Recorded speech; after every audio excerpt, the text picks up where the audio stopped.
merancang dan merencanakan penyelesaian sengketa. Next. Saya mengawali dari tips. Pada dasarnya setiap sengketa memiliki karakteristik dan keunikan masing-masing. Ya, tidak ada yang sama. Tidak ada yang sama persis. Walaupun mungkin secara garis besar memiliki kesamaan. Oleh karena itu perlu dikenali dan pahami secara baik bagaimana karakteristik dan keunikan masing-masing sengketa. Ini yang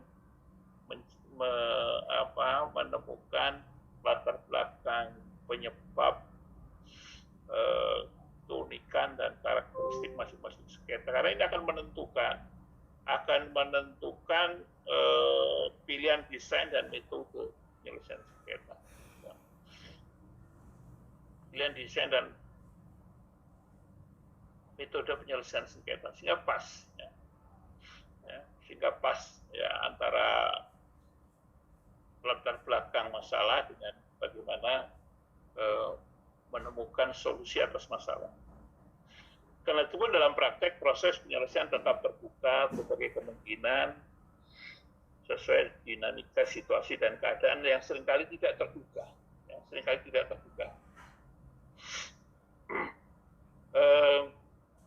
Siapa yang bisa memastikan bahwa konflik sosial politik di Aceh itu selesai di tahun 2005. Ya. Karena konflik itu sudah berlangsung lama dan menimbulkan luka yang begitu dalam, begitu banyak darah dan air mata yang dikeluarkan, begitu banyak ongkos yang dikeluarkan. Itu seperti konflik yang lama tidak terselesaikan. Tapi ada situasi yang tidak terduga, itu tsunami Aceh, yang menimbulkan dampak yang luar biasa, dan itu menjadi trigger pemicu munculnya kesadaran untuk menyudahi konflik tersebut, dan akhirnya terwujud dengan MOU di Helsinki dan damai, insya Allah damai dengan sampai sekarang. Ya. Sehingga saling bisa memahami, pemerintah Indonesia bisa memberikan status istimewa ya, dengan berbagai kekhususannya bagi pemerintahan di Aceh. Ya. Namun Aceh tetap menjadi bagian integral dari Negara Kesatuan Republik Indonesia. Nah, apakah pola yang sama itu bisa diterapkan di Papua? Ya, belum tentu. Ya. Karena persoalan di Papua harus dipahami sesuai dengan keunikan yang ada di sana. Nah, sekarang yang menjadi soal terpenting adalah bagaimana pemerintah bisa memahami secara jernih latar belakang persoalan yang melahirkan kelompok orang yang dijuluki sebagai KKP, kelompok kriminal senjata itu, ya, untuk mencari solusi bersama dan menciptakan perdamaian di Papua. Ini tentu PR bagi pemerintah. Jadi PR yang lama sulit dikerjakan dan diselesaikan. Next.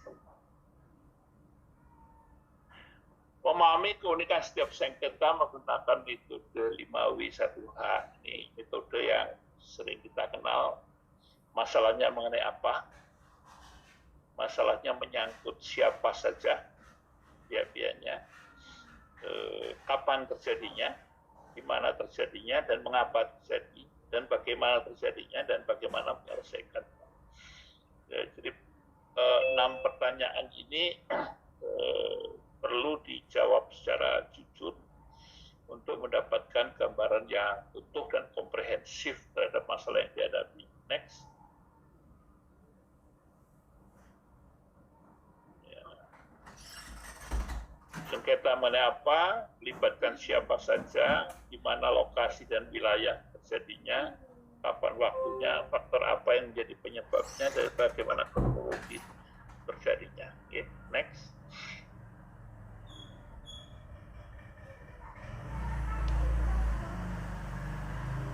Nah, bagaimana kita bisa memahami itu? Tentu dengan mengkaji secara cermat ya, semua dokumen yang relevan. Pertama adalah dokumen. Ya. Studi dokumen menjadi penting karena dokumen itu berisikan catatan peristiwa ya, atau kejadian yang terjadi di waktu-waktu sebelumnya. Melakukan menelusuri kontekstual terjadinya sengketa. Karena tiap-tiap perselisihan atau sengketa itu punya konteks ruang dan waktu yang berbeda. Melakukan wawancara secara mendalam, tiap interview dengan pihak-pihak.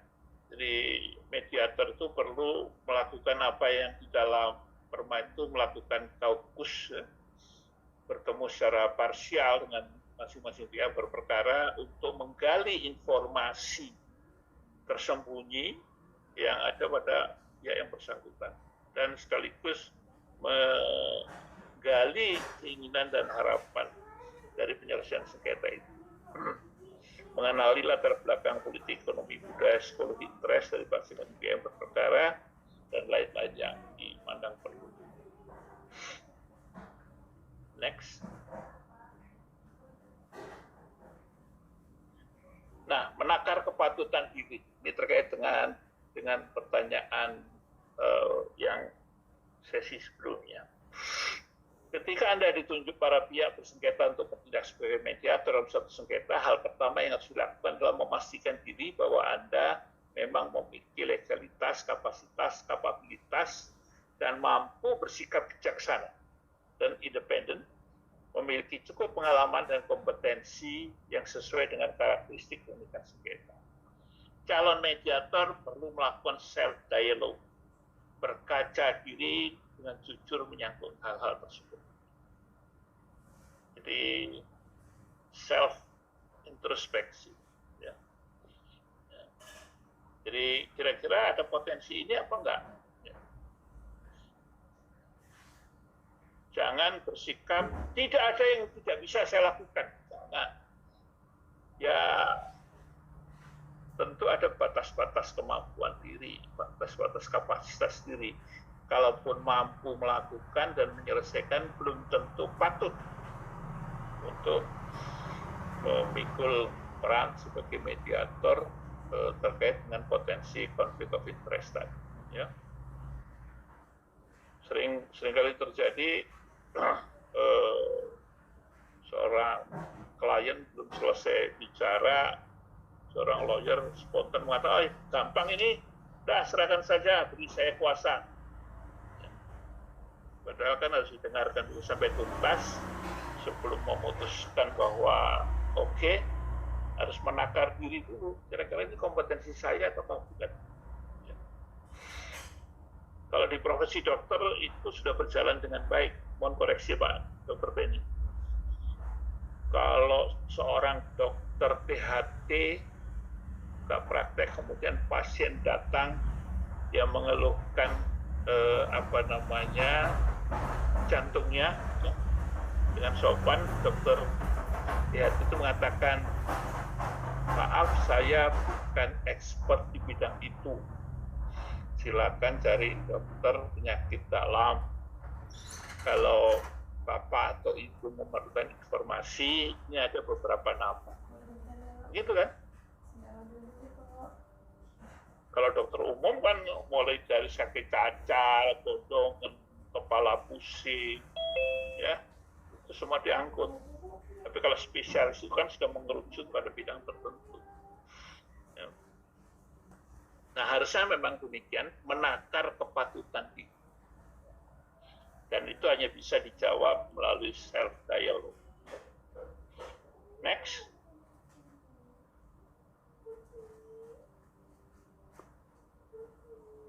Mas Dika.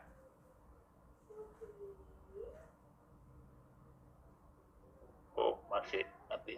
Ya, self-dialogue. Jadi tidak semua diangkut. Ya, ini. Kalau kita mengacu di Perma 1 2016, ketika seseorang dipilih sebagai mediator, baik mediator hakim ataupun non-hakim, maka ada kewajiban yang harus dipenuhi. Ya.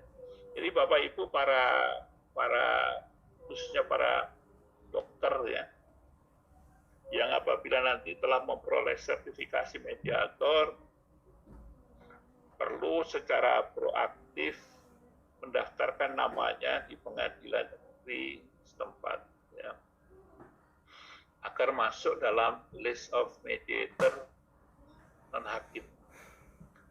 Untuk apa? Untuk apabila terjadi sengketa menyangkut kesehatan, menyangkut medis yang diajukan ke pengadilan, yang itu terlebih dahulu harus ditempuh penyelesaian melalui mediasi, Bapak Ibu yang namanya tercantum di daftar itu bisa menjadi opsi untuk dipilih oleh para pihak sengketa. Sebab kalau itu diselesaikan oleh mediator hakim, ya, dan menyelesaikan masalah, hanya formalitas saja, karena dia nggak tahu substansi masalah perselisihan medis. Jadi perlu proaktif. Atau cukup berpraktek sebagai mediator di luar pengadilan, silahkan. Ya. Tetapi honorarium mediator itu belum jelas, belum baku. Ya. Belum ada satu tabel khusus berapa honor jasa seorang mediator. Ya, itu semua berdasarkan kesepakatan. Tapi honor yang terpenting itu adalah berkah dari Gusti Allah. Ya. Mendamaikan orang yang bersengketa itu nilainya tak terhingga. Orang mau berantem, merebutan tanah, merebutan sawah, bisa dimediasi damai. Orang mau menggugat soal dugaan medical malpraktek, akhirnya damai. Ya. Suami istri mau bercerai, berantem, oleh mediator diarahkan untuk berdamai, tercapai perdamaian dengan berkah. Tapi ya ada sisi cari berkah, ada sisi cari duit tentunya ya. Ya, karena kita berada dalam kehidupan nyata. Tahapannya yang pertama, perkenalkan diri dan memberi kesempatan para pihak untuk saling memperkenalkan diri. Jadi ada ice breaking ya dalam proses itu. Nama saya Basuki, saya adalah mediator, bla bla bla. Silahkan masing-masing pihak saling mengenalkan diri. Kemudian mediator menjelaskan maksud, tujuan, dan sifat mediasi. Ini perlu dipahamkan dari awal. Menjelaskan kedudukan para mediator yang netral dan keputusan ini juga harus dipahamkan pada mereka. Membuat aturan pelaksanaan, menjelaskan mediator mengadakan pertemuan dengan salah satu pihak tanpa kehadiran pihak yang lainnya. Ini yang kaukus. Kaukus ini jangan dicurigai bahwa mediator ini sedang melakukan pertemuan terselubung dengan salah satu pihak. Tidak, karena memang dimungkinkan. Tetapi meskipun melakukan pertemuan dengan satu pihak tanpa kehadiran pihak yang lainnya, tujuannya adalah untuk menggali informasi tersembunyi dan harapan-harapan yang terkemukakan dengan melakukan pertemuan secara kaukus. Bapak Ibu sekalian, seringkali pihak-pihak yang bersengketa itu tidak mampu mengutarakan secara jelas dan lugas apa yang menjadi keinginan dan harapannya di forum ketika para pihak. Tetapi ketika dilakukan kaukus, itu semua lancar, ya, terpancar dari ucapan pihak. Ini karena itu diperlukan satu forum yang disebut kaukus. Next.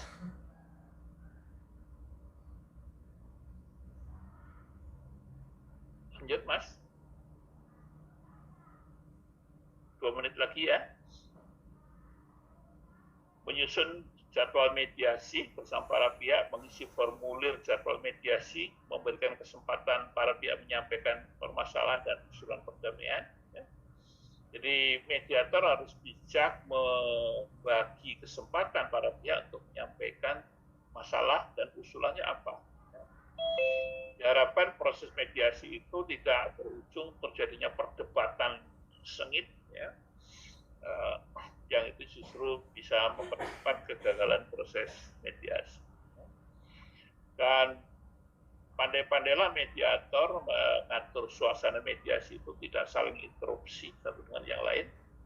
Ya, jangan seperti rapat Dewan Perwakilan Rakyat, ya, yang satu ngomong belum selesai diinterupsi, ya, atau rapat di partai politik, ya, jangan. Ya, mediasi itu harus berada dalam suasana yang damai dan tenang. Menginventarisasi masalah dan mengagendakan pembahasan sesuai dengan skala prioritas dan menelusuri menggali kepentingan para pihak, mencari pilihan penyelesaian yang terbaik, ya, best alternatif tadi, dan mencapai penyelesaian yang terbaik bagi para pihak. Nah, mohon maaf waktunya sangat terbatas, ini harusnya masih perlu waktu minimal 30 menit lagi, tetapi jadwal sudah mengakhiri semuanya, dan di di slide ada nomor kontak dan email saya. Hal-hal yang tidak terbicarakan di forum ini Bapak Ibu bisa mengirimkan lewat WA atau mengirim email ke saya untuk kita diskusi lewat jalur yang berbeda. Dan jangan khawatir, semuanya free, ya. Saya tidak men-charge sekian US dollar per jam, enggak, free, untuk ilmu free, ya. Baik, terima kasih Mas Tika. Saya kembali ke Mas untuk tahap berikutnya. Monggo.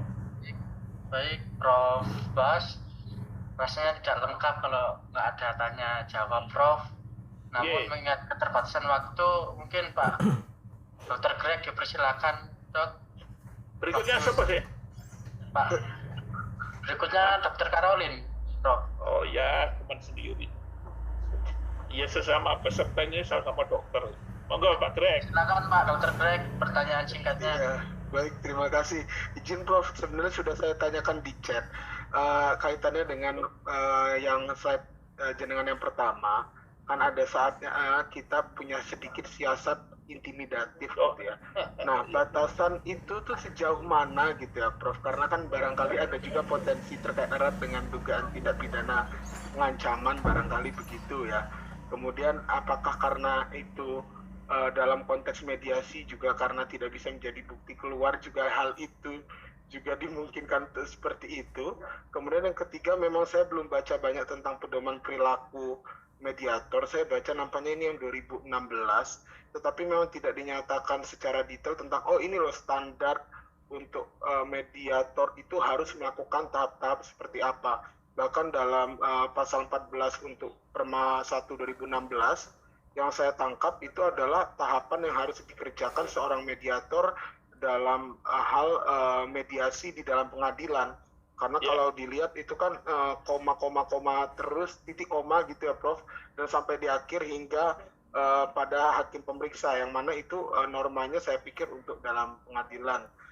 Mohon penjelasannya Prof. Terima kasih Prof. Ya Pak Greg, Perma 1 tahun 2016 itu judulnya itu kan apa? Prosedur mediasi di muka pengadilan. Ya. Jadi Perma itu dibuat dalam konteks proses perkara yang berlangsung di pengadilan, di mana setiap perkara perdata yang diajukan ke pengadilan sebelum memasuki tahap lanjut terlebih dahulu harus diupayakan mediasi. Sehingga wajar kalau itu diatur. Bagaimana dengan peraturan prosedur mediasi di luar pengadilan? Ini yang belum ada. Tapi kita bisa mengadopsi prinsip-prinsip umum dari apa yang di dalam Perma dengan penyesuaian karena berlangsung di luar pengadilan. Ya, tentang intimidasi Pak, ini tentu harus dikemas demikian rupa sehingga tidak menimbulkan tidak dipahami sebagai bentuk intimidasi oleh pihak lawan. Ini tentu pengalaman kita masing-masing akan mampu create dalam bahasa yang sederhana tetapi substansinya itu mediasi. Substansinya itu intimidasi. Satu contoh begini. Ya sudah, kalau Bapak nggak mau mengubah pendiriannya, ya kita sudahi saja persoalan ini. Ya. Itu kan sebetulnya secara tidak langsung itu bentuk intimidasi yang mendorong pihak itu untuk segera menerima konsep yang kita tawarkan. Seperti contoh kalau dalam praktek perdagangannya jual beli di pasar, seorang pedagang ya satu-satunya yang menjual barang itu, sedangkan calon pembeli itu cukup banyak yang bervariasi melakukan penawaran. Ya. Tentu intensi pedagang ini kan mendapatkan harga ketinggian.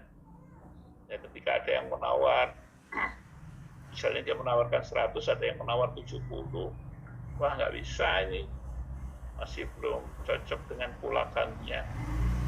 Karena ada penawar lain itu yang menawar 75, informasi 75 ini benar atau kreasi daripada si pedagang, kita nggak pernah tahu. Ya nggak bisa kalau 70, ya saya jual saja pada penawar lain yang lebih tinggi. Ini kan bentuk intimidasi supaya orang yang mendengar itu menaikkan tawarannya melebihi dari angka 75 tadi, 76. Ini kan psychological game ya, permainan psikologi yang dimainkan antara merayu dan sedikit menipu daripada calon konsumennya.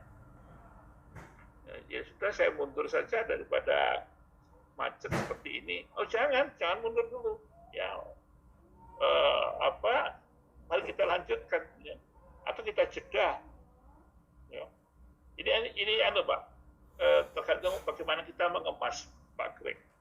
Bagaimana kita mengemas. Ya. Tapi ya jangan menggunakan bahasa yang terlalu vulgar ya. Awas ya kalau tidak. Nah, kita bisa mengemas gayanya gaya pengucapannya gaya Solo ya, tapi substansinya gaya Batak. Itu kan tergantung kita ya, halus ya, tarian itu kan halus tapi nyeplak gitu loh. Ya, ini maaf Bu Yona sampai sejauh itu ya. Paham ya Pak Greg? Waktu yang akan membuat kita bagaimana bisa memilih cara-cara pengungkapan yang lebih tepat. Demikian Mas Dika, nanti Bu Dokter Caroline komplain saya waktunya terpakai tuh 10 menit.